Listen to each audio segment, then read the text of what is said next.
លោកស្រីនៃកញ្ញាជាទីគោរពនិងជាទីមេត្រីឥឡូវនេះសូមអញ្ជើញទស្សនាជាមួយគ្នាចាការជួបសំណាក់ជាមួយនឹងវាគ្មិនគិតយល់របស់យើងដូចតទៅចាសូមជម្រាបសួរបាទសួរគ្រូចាសុខសប្បាយធម្មតាទេលោកគ្រូ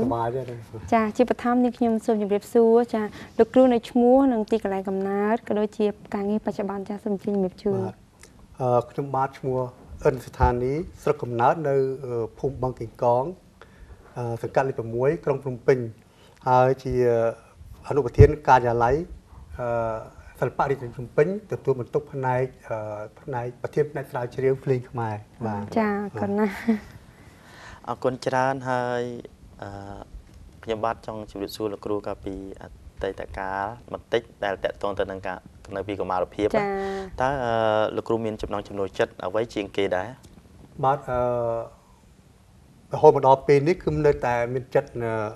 ស្រឡាញ់បំផុតគឺភ្លេងពិនពាទ្យនេះតែម្ដងបាទន័យថាលោកគ្រូស្រឡាញ់តាំងពីកុមារភាពបាទពីកុមារភាពមកដល់ពេលនេះបាទចាតាមមូលហេតុអីបានដែលនាំលោកគ្រូមានចំណាប់អារម្មណ៍ខ្លាំងទៅលើភ្លេងពិនពាទ្យយ៉ាងដូច្នេះលោកគ្រូបាទដំបូងមកយើងនិយាយថាមកពីឈាមជ័រជាអ្នកភ្លេងផ្នែកនេះក៏បានព្រោះ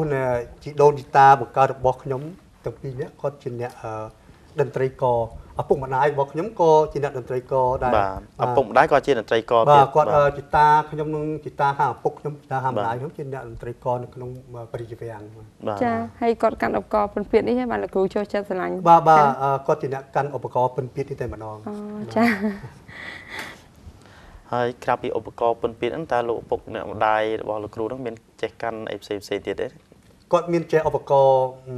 មហោរីដែរមហោរីប្រពៃនេះក៏ចេះដែរមានគីត្រូខ្លុយនិងឧបករណ៍ផ្សេងជាច្រើនទៀតបាទដោយថាពីមុនដែលចម្បងរបស់លោកទាំងពីរហ្នឹងគឺគាត់ចាប់យកជំនាញពិនពាទ្យហ្នឹងបាទពិនពាទ្យហើយជីវិតរបស់លោកទាំងពីរគេថារវល់ជាងគេគឺពិនពាទ្យហ្នឹងឯងបាទពូចេះម្ដាយខ្ញុំគាត់សុទ្ធពិនពាទ្យតែម្ដងចាឪពុកខ្ញុំគាត់ពិនពាទ្យផងហើយគាត់ជាអ្នកធ្វើការរដ្ឋការផ្នែកតុបតែងឆាកពីព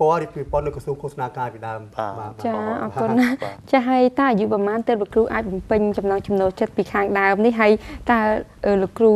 អ្នកបង្ហាត់នឹងគាត់ជានរណាដែរចាបាទបញ្ហានេះគឺសំខាន់ណាស់ណាចាមែនតើការចេះនេះបើយើងនិយាយពីអាយុទៅ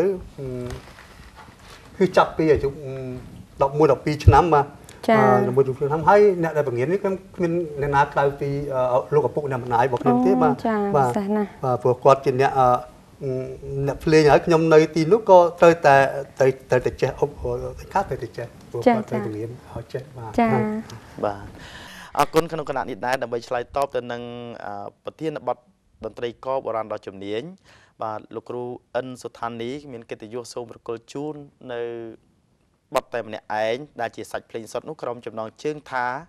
អបផ្កាយលើមេឃដោយប្រើឧបករណ៍រនាតឯកទ្រសោនិងខ្លុយអូចាអញ្ចឹងតែលោកគ្រូតែម្នាក់ឯងចាអង្គមបាន3ឧបករណ៍លេងពកជុលគ្នាទៅហ្មងចាអញ្ចឹងអរគុណច្រើនចាសូមគោរពអញ្ជើញលោកស្រីកញ្ញាទស្សនាដូចតទៅចា